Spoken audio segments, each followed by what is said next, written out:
서울의 번잡한 도심에서 한참 벗어난 작은 동네에 있는 한 낡은 하숙집이 있었습니다. 이 하숙집은 1960년대 초반에 지어졌으며 오랜 세월을 지나면서 수많은 사람들이 거쳐갔습니다. 하지만 최근 몇 년 동안 이상한 일들이 점차 발생하기 시작하면서 이곳을 찾는 사람들이 발길은 점점 줄어들었습니다. 대학생인 민주는 지방에서 올라와 서울에서 대학 생활을 시작하려고 했습니다. 민준에게는 적당한 가격에 있을 수 있는 하숙집이 필요했습니다. 여러 곳을 찾아본 끝에 그 낡은 하숙집을 발견했습니다. 하숙집 주인 아주머니는 매우 친절해 보였고 방도 민준이 쓸만한 수준이었습니다. 무엇보다 가격이 저렴해서 민준은 그곳에 머물기로 결정했습니다. 입주 첫날 민준은 작은 방 안으로 짐을 옮기기 시작했습니다. 방은 다소 어둡고 습한 느낌이 있었지만 그럭저럭 지낼 만한 곳이었습니다. 민준은 이사를 마치고 하숙집 주변을 둘러보기 위해 외출을 했습니다. 돌아왔을 때는 이미 해가 저물고 있었습니다. 그날 밤 잠자리에서 잠을 청하던 민준은 이상한 소리를 듣기 시작했습니다. 벽 너머로 누군가가 손톱으로 긁는 듯한 소리였습니다. 처음에는 그저 신경 쓰지 않으려고 했지만 소리는 끊임없이 이어졌습니다. 민준은 짜증을 내며 일어나서 소리가 나는 방향으로 가봤지만 아무도 없었습니다. 그냥 오래된 집이라 기이한 소리가 나는 거겠지 생각했습니다. 이어서 일주일쯤 지나면서 민준은 점점 더 이상한 일들을 경험하게 되었습니다. 자주 잘 때 문이 저절로 열리거나 방 안에 물건들이 의도치 않게 위치를 바꾸는 일이 빈번하게 발생했습니다. 하지만 민준은 이를 심각하게 여기지 않으려 했습니다. 다른 할 일이 많았기 때문에 그저 예민하게 구는 것일 거라며 자신을 달래고 있었습니다. 그러던 어느 날 밤 민준은 무척이나 생생한 꿈을 꾸었습니다. 꿈속에서 민준은 하숙집의 복도를 걷고 있었고 복도 끝에 있는 큰 거울 앞에 서 있었습니다. 그 거울 너머에는 웬 여자가 서 있었습니다. 그녀는 철미한 옷을 입고 있었으며 끔찍히도 슬픈 표정을 짓고 있었습니다. 민준이 다가가자 그녀는 그의 눈을 똑바로 바라보며 무언가 말을 하려고 했지만 입에서는 아무 소리도 나지 않았습니다. 뒤이어 거울이 깨지는 소리와 함께 민준은 깨어났습니다. 땀으로 흠뻑 젖어 있었습니다. 그 다음날 민준은 하숙집 주인 아주머니에게 이 꿈에 대해 이야기했습니다. 주인 아주머니는 민준의 말을 듣고 순간 얼굴이 어두워지더니 민준에게 조심하라고만 충고했습니다. 그리고 더 이상의 이야기는 하지 않았습니다. 그날 저녁 민준은 인터넷에서 하숙집에 대한 정보를 찾아보기 시작했습니다. 그는 몇 가지 기이한 이야기를 발견했습니다. 몇 년 전 이 하숙집에는 한 여대생이 살고 있었는데 어느 날 그녀가 방 안에서 갑작스레 사라졌다는 것이었습니다. 경찰 조사가 이루어졌지만 그 여대생은 끝내 찾지 못했고 이후로도 그녀의 행방에 대해서는 아무런 소식이 전해지지 않았습니다. 민준은 소름이 돋았습니다. 그는 다시 한번 자신의 방을 돌아보았습니다. 갑자기 방 안이 더욱더 음산하게 느껴졌습니다. 그날 밤 민준은 다시 그 여자를 꿈에서 보았습니다. 이번에는 그녀가 더욱 가까이 다가와 민준에게 뭔가 호소하는 것 같았습니다. 그녀의 입술은 열려 있었지만 소리는 여전히 들리지 않았습니다.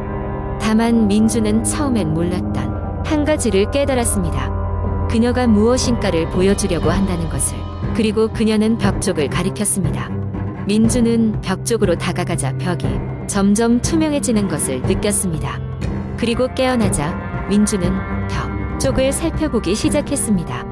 그곳에서 민준은 오래되고 낡은 일기장을 발견했습니다. 일기장은 사라진 여대생의 것이었습니다. 그녀의 일기장에는 하숙집에서 느꼈던 불안함과 두려움이 적혀 있었고 마지막 페이지에는 이곳엔 뭔가 있어라며 남겨진 절망적인 문장이 있었습니다. 민준은 일기장을 읽으며 서서히 이해하게 되었습니다. 그 여대생도 이 하숙집이 무언가로부터 도망치려 했던 것입니다. 하지만 민준은 일기를 읽고 그 여대생을 구해야겠다는 결심을 하게 되었습니다. 어떤 방식으로든 그녀를 돕고 싶었습니다. 늦은 밤 다시 꿈에서 만나기 위해 잠을 청했습니다. 꿈속에서 민준은 다시 거울 앞에 서 있었습니다. 이번에는 좀 더 용기를 내어 말을 걸었습니다. 당신을 도와주고 싶어요. 어떻게 해야 하죠? 그 여자는 눈물을 흘리며 가까이 다가왔습니다. 그리고 작은 목소리로 지하실이라고 얘기했습니다. 민주는 깨어난 즉시 지하실로 내려갔습니다. 어둡고 습기 찬 지하실에서 무언가를 찾기 위해 헤맸습니다. 그곳에는 오래된 가구들과 폐기된 물건들이 쌓여 있었습니다. 그때 민주는 한쪽 구석에서 땅이 헐거워진 부분을 발견했습니다. 삽을 구해 피신했던 자리로 다시 돌아왔습니다. 그리고 힘을 다해 땅을 파내기 시작했습니다. 한참을 파내자 민주는 깊이 묻혀 있던 상자를 발견했습니다. 상자를 열어보니 그 속에는 녹슨 날붙이와 함께 여대생의 잔해가 있었습니다. 섬뜩한 광경이었습니다.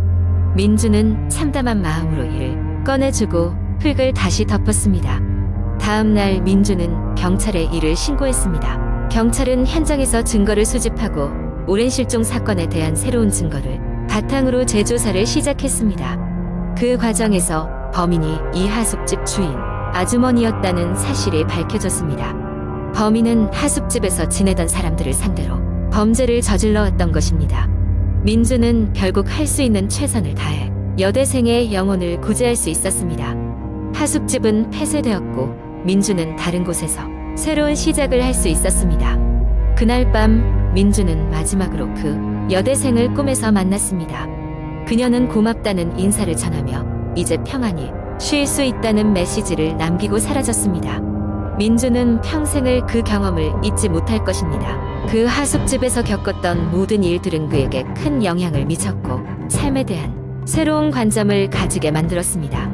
그는 여전히 그 여대생을 기억하며 그녀의 영혼을 추모했습니다. 아무튼 민준이 겪은 이 공포스러운 사건은 그의 인생에 막대한 영향을 미쳤지만 결국 그는 이를 통해 성장하고 강화된 자신을 발견할 수 있게 되었습니다. 두 번째 이야기. 해가 저물고 어둠이 내리기 시작하는 어느 가을 저녁, 나는 친구들과 함께 시골에 오래된 폐가를 찾기로 했다. 그 폐가는 그 마을에서 오래도록 흉가로 알려져 있었고 과거에 일어났다는 여러 기묘한 사건들 때문에 사람들이 가까이 가기를 꺼리는 곳이었다. 이런 이야기는 항상 흥미를 끌기 마련이었으나 이번엔 유난히도 친구들과 함께 그 폐가를 탐사해보자는 계획이 그리 거창해 보이지 않았다. 우리는 마을에 도착해 다음날 새벽에 그 폐가를 찾기로 했다. 그날 밤 마을 사람들은 우리에게 조심하라고 경고했다. 그러나 우리는 듣지 않았다. 오히려 이런 이야기들이 공포심을 자극해 우리의 호기심을 더욱 자극했을 뿐이었다. 다음 날 새벽 서늘한 바람이 불고 있었지만 동이 트기 전에 그 폐가를 찾아가기로 결심한 우리는 준비를 갖추고 길을 나섰다. 폐가는 마을에서 멀지 않은 속 깊은 곳에 있었다. 우리는 플래시라이트와 낡은 지도를 들고 숲을 헤집었다.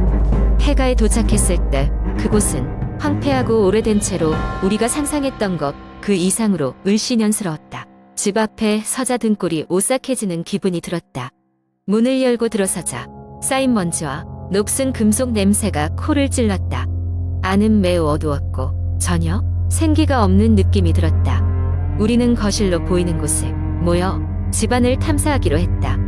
벽에는 오래된 사진들과 그림들이 걸려 있었고 그 위에 드리운 그림자들은 마치 움직이는 것처럼 보였다. 그 순간 저 멀리서 무엇인가 부스럭거리는 소리가 들려왔다. 무심코 고개를 돌린 우리 모두는 숨을 죽였다. 그 소리는 점점 더 가까워졌고 우리는 그 소리의 출처를 찾아 나섰다.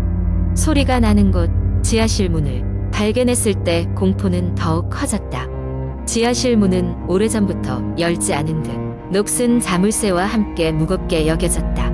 우리는 용기를 내어 그 문을 열었다. 지하실로 내려가는 계단은 오래되고 불안정해 보였지만 우리는 계속 내려갔다. 지하실 바닥에 도착하자 우리는 갇힌 듯한 느낌이 들었다.